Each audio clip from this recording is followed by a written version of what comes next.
नमस्कार। हम विश्लेषण कर रहे हैं आने वाले साल 2026 के। ये विश्लेषण करने से हम ये जानने की कोशिश करेंगे कि ये अगला वर्ष 2026 आपके लिए कैसे आने वाला है। 2025 थोड़ा विकेट गया सबके लिए, थोड़ी परेशानियां लेके आया, थोड़ी सी चीजों में क्षमताओं में कमियां करके दी लोगों को, और उतार चढ़ाव तो बहुत सारे दिए पूरी दुनिया भर में सभी को। लेकिन ये 2026 कैसा जाएगा, ये हम राशि अनुसार समझेंगे। आज चर्चा करेंगे तुला राशि के बारे में कि तुला राशि वालों के लिए 2026 साल कैसा जाएगा।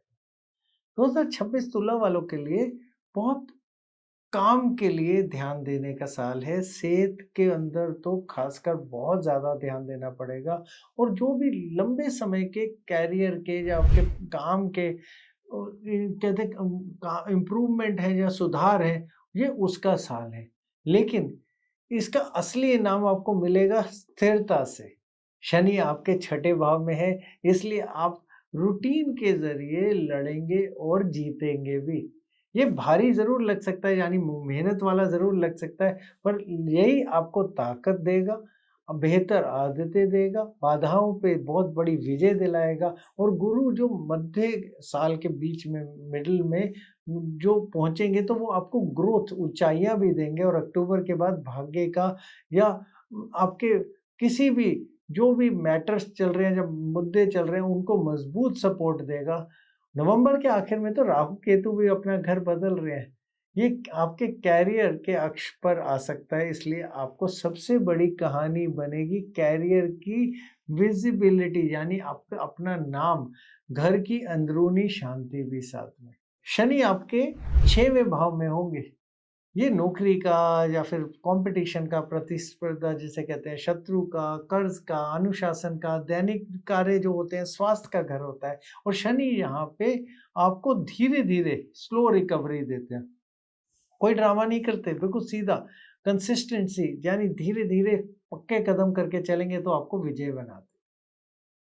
गुरु शुरुआत में 2 जून तक आपके 9वें भाव में होंगे, मिथुन राशि में, फिर उसके बाद कर्क में जाके उच्च के हो जाएंगे, जो आपका 10वां भाव होगा। और गुरु सिंह में उसके बाद आ जाएंगे 31 अक्टूबर के बाद, जो आपका 11वां भाव होगा।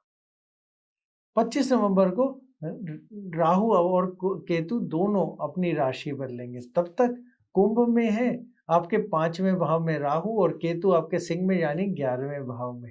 ये आपको रोमांस, क्रिएटिविटी और बहुत नए दोस्तों की चाहत में, और कहते हैं आपको विवेक, आपकी थोड़ी-सी क्षमता को टेस्ट करते हैं। लेकिन 25 नवंबर के बाद राहु मकर में, यानी आपके चौथे में, और केतु कर्क में, यानी आपके 10वें भाव में आ जाएँगे। ये घर में बेचैनी देते हैं, थोड़ा प्रॉपर्टी वगैरह खरीदने की इच्छाएँ देते हैं, इमोशनल कहीं न कहीं आपको सेंसिटिव बना देते हैं कि छोटी बात भी आपको चुभ जाती है। और केतु जब 10वें में आपके होंगे, तो ये आपको डिटैचमेंट देते हैं, आपकी जो भी दिशा है उसको फिर दोबारा बदलाव देते हैं। कार्य की बात बोलें तो आपके काम के पैसों की बात बोलें, तो पहला चरण यानी जनवरी से मार्च तक भाग्य बहुत मदद करेगा, लेकिन आपको रूटीन बना के रखनी है, वही इसकी चाबी है। गुरु 9वें भाव में होंगे, इसलिए भाग्य ज़रूर बढ़ेगा और बहुत बड़ा सपोर्ट बनेगा, यात्रा के अवसर मिलेंगे, आपका कॉन्फिडेंस बढ़ा देगा।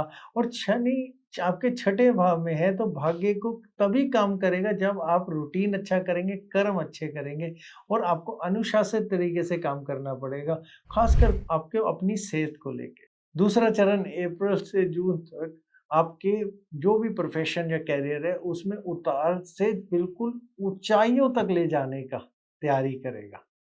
ये आपके जो भी आपके स्किल, काम करने के तरीके हैं, उसको आगे लेके जाएगा, ज़िम्मेदारी लेने का बहुत अच्छा समय है। 2 जून के आस-पास तो गुरु 10वें भाव में आ जाएँगे, ये करियर के लिए बहुत बड़ा ऊँचाइयों को छूने का समय है।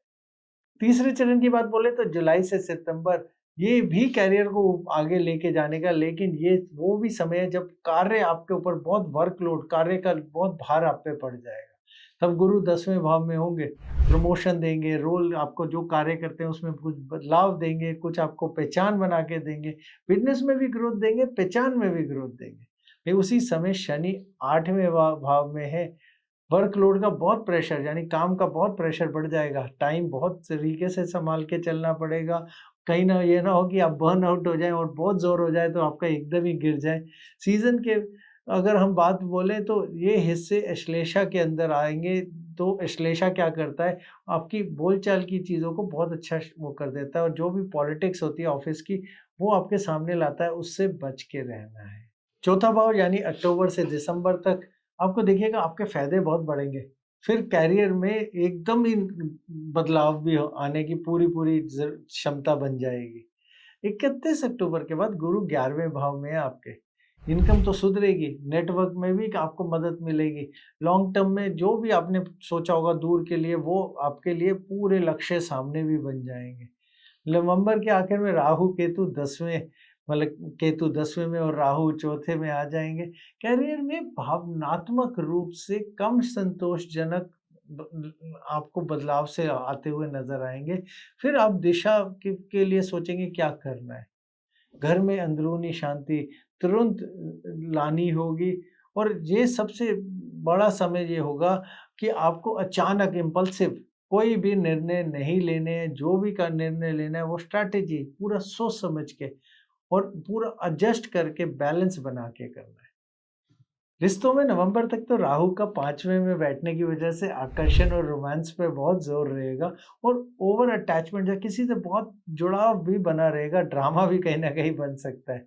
रिश्तों में स्थिरता तब आएगी जब आप शांत होके किसी से बातचीत रखेंगे और कोई भी रिस्क लेने वाला कोई भी किसी के साथ रिश्ता नहीं बनाएँगे। नवंबर के बाद घर के मुद्दों में मूड को आपको देखना होगा कि डोमिनेट घर के मुद्दे बहुत ज़्यादा ज़रूरी हो जाएँगे। करियर में स्ट्रेट रिश्तों में आ सकता है यानी थोड़ा स्ट्रेस बन सकता है। आपके लिए सबसे अच्छा ये रहेगा कि शांत बातचीत करें, क्वालिटी टाइम यानी ज़्यादा टाइम बताएँ और अपनी सीमाएँ बिल्कुल अपनी बाँध के रखें।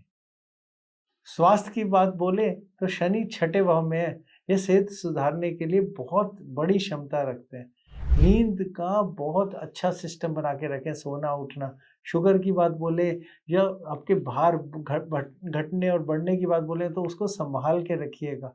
आपको ध्यान रखना है कि ओवरवर्क नहीं करना, ज़्यादा काम नहीं करना, कोई ज़्यादा लेट नाइट तक बहुत ज़्यादा स्ट्रेस नहीं लेना, उससे बच के रहना है।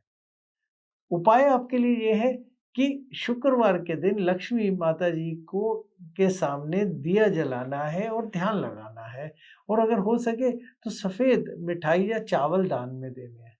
आप उसके अलावा आपके लिए बहुत शुभ रंग रहेगा गुलाबी और सफ़ेद दोनों इस साल और आपके लिए लकी नंबर रहेगा 6।